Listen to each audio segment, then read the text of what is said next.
Imagine standing on a wooden ship, no taller than a man, as freezing seawater lashes your face.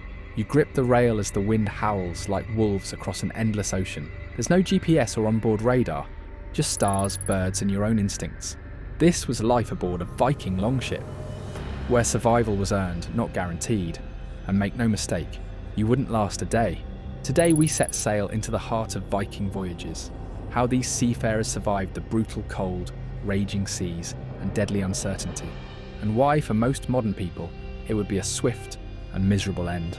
To understand how the Vikings conquered the seas, you must first understand the beast they rode upon, the longship. But forget your modern idea of a ship. This was no cruise liner. It was a spine of oak lashed together with muscle and faith. Built by hands that knew the cold, carved by men who'd buried their kin beneath frozen soil, these ships were war-born, survival-born. The planks were split, not sawed, cleft along the natural grain of the wood. Oak, strong and slightly flexible, was favoured. It could bend without breaking. It could creak beneath a storm and not shatter. The hull was clinker-built, meaning overlapping planks, riveted with iron nails and caulked with tar-soaked wool or moss. This allowed the ship to flex, to breathe with the waves instead of fighting them. They had no keel like modern ships. Instead, a central beam and ribs ran the length of the vessel, like a beast's skeleton, and they were shallow drafted. That meant they could sail in just a metre of water, or even be carried overland if need be. But this shallow hull had a cost. In deep seas it made them vulnerable, easily rocked, easily capsized, and so the men became ballast. There was no below deck. You sat, rowed, ate and slept on open planks. No shelter. When the sea came in, and it always did, you bailed it with buckets, your hands, your helmet, anything. Historical accounts like the Icelandic sagas tell us of ships swallowed by the sea. In the saga of the Greenlanders, one expedition to Vinland describes a vessel breaking apart during a storm. No lifeboats, no rescue, just a silent, salty death. And still they kept building. A well-crafted longship, like the famous Gokstad ship, unearthed from a burial mound in Norway, could reach speeds up to 15 knots with sail and oar. It was fast, light and deathly quiet when needed. Raiders could reach English coast before the lookout even saw a sail. But it wasn't made for comfort, not even survival. It was made for conquest. Each voyage was a gamble. Wood rotted, tar failed, sails tore, ropes frayed. There was no dry dock. Repairs were made with bone needles, rawhide lashings, and prayers to Njord, the god of the sea. Yet they launched these ships over and over again, across the Baltic to the Irish Sea, all the way to Constantinople, even to North America. So next time you hear the word longship, don't think of romance. Think of blistered hands, frozen feet, and a coffin made of oak. Life aboard a Viking longship was not life at all. It was survival on the edge. No matter how fine the ship's craftsmanship, the North Sea was merciless. You didn't live on these voyages. You endured them. Each man had a space no wider than his own body. There were no hammocks, no bunks, just an open deck of wet timber. You sat where you rowed. You slept where you sat. And if the wind blew, you stayed awake all night bailing water from the hull. They wrapped themselves in cloaks made from sheepskin or tightly woven wool, soaked through within hours. Wet clothing led to hypothermia. Frostbite claimed toes. Lice and fleas nested in furs. Salt from sea spray encrusted beards and eyebrows, burning into every open cut. They could not bathe. There was no soap or fire to warm their water. The stench of unwashed flesh, dried blood, and fish guts hung in the air. Meals were sparse and monotonous. Dried fish, hard flatbread, maybe some smoked meat. All chewed with cracked teeth and bleeding gums. Water was stored in barrels that quickly went green. Most drank sour ale or mead instead, just to kill the taste and the microbes. Seasickness was a quiet killer. New sailors often couldn't keep food down for days. Some became too weak to row and were cast aside, their share of rations revoked. One saga even describes a man so ill he was mistaken for dead and thrown overboard, only to awaken mid-air and scream before hitting the waves. If you had to relieve yourself, you did it where you stood, or over the side, praying the wind didn't turn. And there was no privacy, no shame. These were hardened men, raised on tales of gods and beasts. But the true beasts were hunger, cold and despair. When storms came, and they always did, men tied themselves to the mast with rope, or huddled beneath the sail. Some ships carried a tent of sorts, animal hides stretched over a frame, but only the wealthiest crews could afford such a luxury. For the rest, you curled into your furs and prayed for the storm to abate. Most modern-day sailors wouldn't last through the treacherous swells and bone-piercing winds, and yet these voyages sang. As absurd as it may seem, Viking crews used chant-like rowing songs to keep rhythm, to stay awake, to keep madness at bay. These weren't shanties of joy, they were deep, guttural dirges. They carried memory and morale. They helped them forget their freezing hands and gnawing stomachs. But only for a moment. Because aboard a longship, there was no comfort, just duty. If your hands bled, you rowed. If your brother died, you pushed him into the sea and kept going. If your ship took on water, you bailed with one hand and held your blade in the other, because a wave was not the only threat. Sometimes another ship came, sails black, axes ready. And all of this, sometimes for weeks at a time, in pursuit of a raid, or a trade, or a myth whispered from a distant land. So next time you shiver beneath a warm blanket and complain of the cold, remember this: the Viking Longship was no vessel of comfort. It was a crucible, one that turned flesh to iron or left it to rot beneath the waves. The sea is a god that cannot be tamed. Njord, Aegir, Ran, they were not mere names to the Vikings. They were forces, unseen hands that dragged men to their deaths, without mercy, without warning. A Viking voyage was never safe. But when the storms came, even the bravest shuddered. The line between hero and drowned corpse was as thin as a splinter in the hull. Winds could rise in minutes, twisting sails into shrouds, snapping masts like twigs. One moment, you're rowing in silence. The next, you're staring at a wall of black water rushing to erase your name from the sagas. Longships were marvels of engineering, but they were not invincible. Their low profile, ideal for rivers and raids, made them vulnerable in open seas. They had no ballast, no keel to steady them. The sea could flip a ship like a child overturns a toy. To survive, Vikings cut the mast if it caught too much wind. This wasn't done lightly.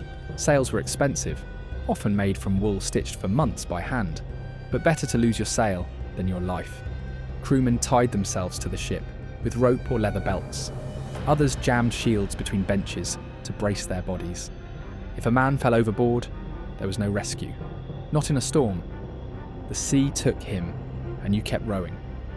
The saga of the Jomsvikings recounts a voyage where waves were so high, they drowned the helmsman while he stood at the tiller. Another tale tells of a storm that drove a longship onto Iceland's volcanic shores, splintering the hull and killing half the crew before they could crawl to land. And these aren't exaggerations. Archaeologists have uncovered longships with cracked ribs and bent nails, signs of brutal trauma. The Skuldelev ships pulled from a Danish fjord show repairs made with desperation, planks from different trees, patches tarred with cloth. They had no forecast or barometer. Their eyes were their only warning. A ring around the moon meant foul weather, rising swells, the feel of air pressure on your skin. These signs were passed down from elder to youth, not in books but in blood. If they saw lightning touch the sea, they feared Aegir's daughters, wave spirits who dragged ships into their father's deep halls. Many made sacrifices before leaving port. Sometimes it was a goat, or even a cut to the palm, anything to earn favour with the gods of the sea. But gods or not, the storm always had the final word. When shipwreck came, and it did often, it was sudden. You might be smashed on hidden reefs or swallowed by a rogue wave. The bones of longships and their crews littered the coastlines of Norway, Scotland and Greenland. Some were lucky. In the saga of Eric the Red, Leif Erikson's crew survived a storm that drove them to an unknown land, Vinland. Others were not so fortunate. Their names were lost. Their stories ended beneath grey waves. And the worst part, even if you survived the wreck, you were cold, starving, alone, and stranded on hostile shores. The sea didn't need to drown you to kill you. It simply left you where no help would ever come. There is no romance in a Viking storm, no glory in drowning, only terror, and the cruel, endless memory of waves and wind. You wouldn't survive it. Most of them didn't either, but those who did, they carved their names into the bones of the North. Now imagine being surrounded by ocean in every direction.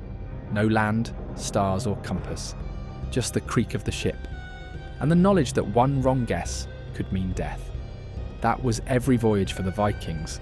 They had no sextants, no charts as we know them, and yet they reached the British Isles, Iceland, Greenland, even North America. How? The answer lies in one word: observation. First, they watched the sun and sky. On clear days, it was simple: sail west toward the evening sun. But when clouds rolled in, they reached for a curious tool: the sunstone. Iceland's spar, a translucent crystal, could polarize light even on overcast days. By rotating it and watching the play of light, a skilled navigator could pinpoint the hidden sun. Modern experiments with sunstones have confirmed they work. Vikings used this magic stone centuries before the compass arrived in Europe. They also watched the birds. Certain seabirds like the fulmar and puffin never fly far from shore. If you spotted them circling or flying with purpose, it could mean land nearby. In the saga of Floki Vilgedarson, a Viking named Floki released ravens from his ship to find land. One bird returned. One flew upward, then came back. The third flew west and didn't return. Floki followed and found Iceland. Waves spoke too. Experienced helmsmen could read the direction and rhythm of the swell to know prevailing winds or the shape of nearby land. Certain cloud shapes, flat-bottomed and low, often indicated landmass beneath. They even studied whales and their migration paths. They memorized where seaweed gathered and how certain winds smelled different: earthy near land, crisp in the deep. They carved memory maps, oral sagas or runes on driftwood, describing a journey through imagery and poetry. One might say, sail 3 days west of the Smoky Mountain, where the sea sings like ice, meaning a path past a volcano toward Iceland's glacial shores. But this knowledge came with a price. A cloudy sky could make the sunstone useless. Fog could hide birds and land. Winds could carry you too far before you realised it. And the North Atlantic plays no favourites. Ships that lost their way were doomed. If you missed Iceland, you hit nothing. Just cold, black water. If you mistook icebergs for islands, your ship was shattered. If you turned east when you meant west, you could wind up on enemy shores, or nowhere at all. Yet despite these dangers, they pushed ever farther. Around 860, Nadod and Gardar Svavason stumbled upon Iceland after being blown off course. Eric the Red later sailed west to Greenland and named it favourably to lure settlers, though the coasts were cruel and hard. And Leif Erikson, he followed whispered tales and hints in old stories. Around the year 1000, he crossed the open Atlantic and found Vinland, a land of wild grapes, forests and promise. Most scholars believe this was Newfoundland, Canada. At night they used the North Star, Leidarstjarna, the guiding star, to fix their course. When clouds obscured it, they guessed. And when they guessed wrong, no one ever heard from them again. Their lives rested on memory, instinct and a deep bond with the natural world. They felt the ocean as much as they saw it. They didn't just sail across the sea. They read it, listened to it, and bled into it. To us it seems like madness to set out without certainty, but to them it was destiny. The sea was their map, the wind their compass, and their courage was their only guarantee. After weeks at sea, starving and soaked, land was the one thing every Viking prayed to see. But it didn't always mean salvation. Often it meant danger, or death. Every time a Viking crew approached a new coast, they faced the unknown. Was the shoreline friendly, or filled with spears? Was there food, or famine? A soft beach, or jagged stone? The sagas tell of many such landfalls, some victorious, others disastrous. Even friendly land could turn against you. You might build a camp, only to be rained on for days, your firewood soaked, your food rotting. Strange animals wandered near. You didn't know which berries were safe, or which diseases clung to the air. Starvation often followed failed landings.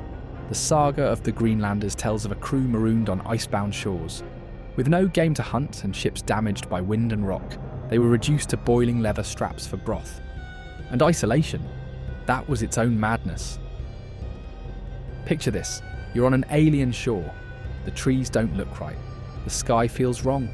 The stars are in strange places. No trails, no allies. If your ship breaks, you die here. Forgotten. Your name forever lost. Some crews went mad. One saga tells of a man who wandered alone into the woods of Vinland, never to return. Others were struck down by illness, bacteria the Norse had never encountered. With no healer, no herbs and no understanding of infection, a simple fever could wipe out half a crew. There were no second chances. If you ran out of food, there was no market. If your tools broke, there was no blacksmith. If the locals attacked, there was no fortress. Only speed, or death. Sometimes the danger didn't come from natives, but from the land itself. Iceland's volcanic terrain burned crops. Greenland's ice killed cattle. In Orkney, Viking settlers faced brutal Scottish resistance. And in the Faroe Islands, storms wiped out entire villages. Every voyage westward meant rolling the dice. Most sought new lands, wealth, or fame. Some found it. But many, perhaps most, simply vanished. Their bones rest beneath moss and sand. Their names unspoken. Their ships rotted to splinters. Their deaths unknown. And still the Vikings pressed onward. Because the unknown, while dangerous, was also sacred. In Norse belief, a man's life was not measured by how long he lived, but how far he went, how bravely he faced what others feared. To set foot on a foreign shore with no promise of safety, that was courage. That was madness. That was the Viking way. What kind of men sail beyond the edge of the known world? Men who trusted wood more than maps, who saw the ocean not as a barrier, but a path to greatness. The Vikings did not think small, as if their voyages were just coastal hops. These were journeys of immense scale, some lasting months, some ending in distant frozen graves. And yet, from their carved wooden ships, they reached farther than any other people of their time. Now let us speak of the legends. Around 860 AD, Nadod and Gardar Svavason were sailing toward the Faroe Islands when storms drove them far off course. What they found instead was Iceland, cold, volcanic, and wild. And yet within decades it became a Norse colony. But they didn't stop there. The Vikings also travelled east. The Varangians, as they were called, followed rivers deep into Russia, down the Dnieper and Volga. These were not easy waters. Rapids, bandits, mosquitoes the size of birds. Ships had to be carried, yes, dragged across land between river systems on wooden rollers. Still, they reached the Black Sea, and from there, Miklagard, the great city, Constantinople. By the 10th century, Norse warriors stood in the palaces of the Byzantine Empire. Some served as elite bodyguards to the emperor himself. They carved their names in runes on the marble walls of the Hagia Sophia. Their voyages stretched from the fjords to the gates of the east. These journeys were not triumphs of comfort, they were crucibles. In Greenland, settlers battled starvation and isolation. In Byzantium, they fainted under the heat.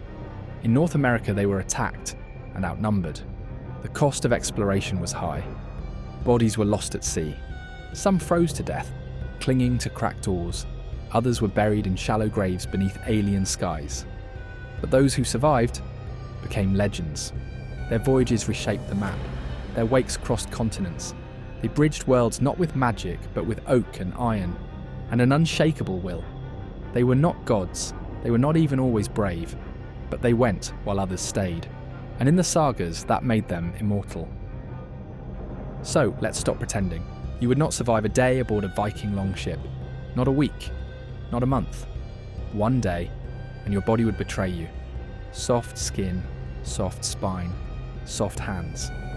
The Vikings didn't have comfort. They had calluses, they didn't have convenience, they had pain, and they endured it daily. Still think you're tough enough? Let's break it down and you can decide for yourself. Start with rowing, not for exercise, not for glory, for survival, for hours. Blisters would form by the second hour. By the fourth they'd burst. By nightfall your hands would be raw meat. But the ship doesn't stop. You row, or someone else rows for you, and that wouldn't last long. One Viking tale describes a man rowing for 3 days straight through a storm, while his feet stood in freezing seawater. His muscles seized, his fingers curled, and yet he kept rowing. You think cold is walking to your car in January? The Vikings slept in wet wool under sleet and wind. No thermal base layers or heating devices, just damp cloaks and animal skins that smelled of piss and smoke. They woke with frozen joints and frostbitten toes, salt rashes on their thighs. They relieved themselves in the wind and wiped with bark, or nothing. And you carry hand sanitizer and complain when the coffee's cold. Now, let's talk food. You wouldn't last a day on dried herring and hardtack. No sugar, no caffeine. Just salty meat and fermented dairy, so old it crawled with flavour. Water turned foul after a few days, so they drank weak ale, or nothing. Your gut? It would revolt, you'd vomit by day 2, diarrhoea by day 3, and that could kill you. They didn't have Pedialyte, they had mead, if they were lucky. What about seasickness? Even hardened warriors fell to it. But they didn't stop. There was no Dramamine, no ginger chews. You vomited, then rode, or you curled up on the deck until someone kicked you back into motion. Most modern people have never gone a day without a comfortable chair, a screen, or processed food. On a Viking voyage, that day never came. You sat on wet wood, spoke only when needed, and prayed to old gods not to die. Today we may experience a blackout that might only last an hour, and panic sets in. Now imagine that panic for weeks. Just black water, black skies, and creaking timber between you and the abyss. That's what they faced every time they left port. Not once, not twice, but hundreds of times over generations. What about the mental strength required to endure these voyages? They buried friends at sea and kept rowing. They faced starvation, frostbite, isolation and combat, sometimes all in the same week. And still, they joked and sang. Could you endure it? Really, no showers, GPS or medicine. No soft beds, warm meals, or second chances. Just cold wind, hard choices, and the iron will to keep going. The Viking Longship didn't just carry men across the sea, it stripped them down to what they truly were, and if there was weakness, the sea took it. So no, you wouldn't last a day, but they did. And that's why we still speak their names. They knew the risks. Every man who stepped onto a longship had already stared death in the face. He had buried comrades lost to storms. He had seen friends swept into the sea, their names whispered into foam. They believed that beyond this life, in the halls of Valhalla, the gods waited for those who died with a blade in hand. Not just warriors of the battlefield, but those who braved the unknown, who lived boldly and faced the world unflinching. To suffer was to prove your strength. To struggle was to become worthy. You didn't survive a voyage for wealth alone. You did it for your name, so that skalds would speak of you in mead halls for generations. A man who returned from a far voyage, whether to Vinland or Byzantium, was a man changed, not just in body, but in status. He had seen distant lands, survived impossible seas. His words carried weight. His stories earned silence. His sons would inherit honour. The voyages were brutal. Yes, but for the Vikings, glory could not be earned in ease. It was found in frostbitten fingers gripping a sword, in sails stretched over black seas, in pain, in perseverance, because only then did your name deserve to be sung. So the next time you hear of the Viking longships, remember, these were not frivolous adventures. They were brutal, unforgiving quests through wind and wave. The men who braved them weren't built like us. They didn't just survive the sea. They conquered it through bone-deep resilience and fearless resolve. And while you wouldn't last one day on a Viking voyage, they made it through centuries. For more tales of the Norsemen and their legacies of survival and conquest, like this video and subscribe.